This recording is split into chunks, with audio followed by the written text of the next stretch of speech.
Bloodlines only ever came from women. Matriarchal societies, bloodlines came from women only because women are the ones who bleed. Women bleed every month. They bleed without dying.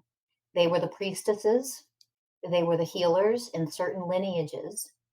If you were in a quote unquote bloodline, it meant you were in a lineage led by the divine priestesses, dragon priestesses, healers, women who were in oneness, teaching through energetic codes, elevating, supporting. All of the teachings of a certain quote unquote bloodline is not about heterosexual couples coming together, having the man does, what do you do there? Have an orgasm. Okay, good for you, fun for you. The woman sacrifices her entire physical body, brings forth life by combining a fractal of the goddess, the one creator of all, herself, brings that soul into her own physical body, combines it with physical matter. She creates that life. She nurtures that life. She gives birth to that life. And then you take the man's last name. The child gets the man's name. That never fucking happened in enlightened societies. It doesn't make sense.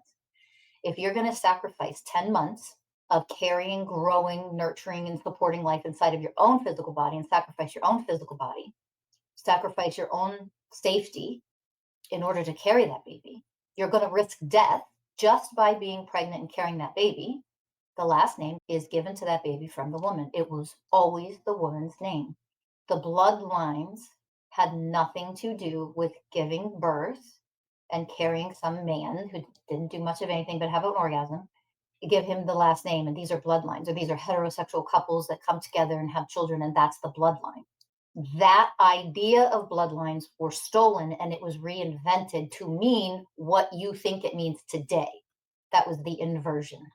So let me say this again and make this clear so you understand it, because you maybe never have heard this before. Highly doubt you have. Bloodlines had nothing to do with genetic coding and giving birth and being in families to keep the family pure. That crap. That's the inversion. Bloodlines were priestess, women led lineages, and all the lineages were led by women. And it doesn't mean men didn't have high roles along with women in these lineages. You're enlightened enough and you're elevated enough and you're a being of oneness. Of course, you're a part of it. That's what oneness is.